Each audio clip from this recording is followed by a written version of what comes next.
This somewhat long article is some reflections I made on Christian education when I was stepping down as head teacher of an independent Christian school. And it's because I realized that basically our culture, and any culture, will impose itself on the education system. And it would take very strong foundations to resist that culture's imposition.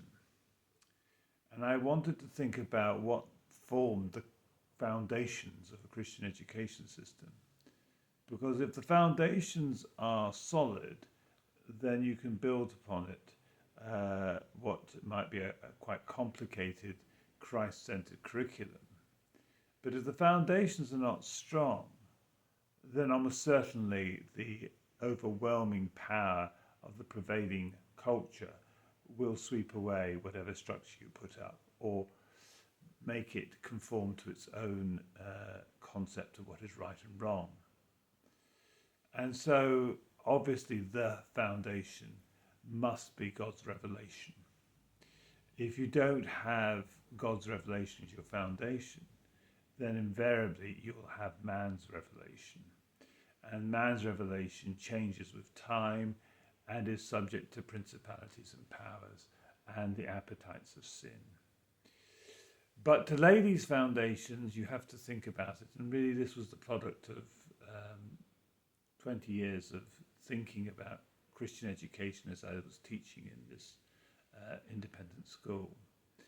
And I commend the article really if you want to think about what goes into making a truly Christ-centered curriculum and to consider how much our thinking is a product of our culture, not a product of God's revelation.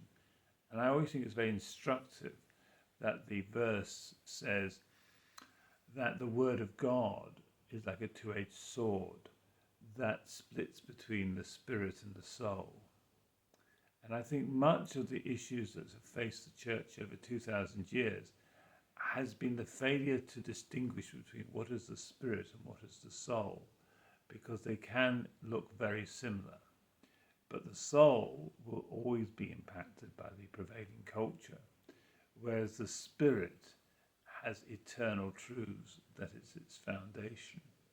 And unless you understand that even the most godly person will be subject to a soul who will have appetites that will naturally go towards the culture of its day, without realizing it and not understanding how this works, then you will fail to see the need for the sword, the word of God, which will, as it were, cleave away that which is soulish and leave that which is spiritual. And it's that understanding that's really important, I think, and I think is at the heart of these articles. But these articles are quite wide-ranging and they cover a number of topics. But at the foundation is this concept that the Word of God is our only solid foundation. Everything else will be subject to the culture of the day, and that won't necessarily be good news for us in our walk with God. Well, thank you for listening.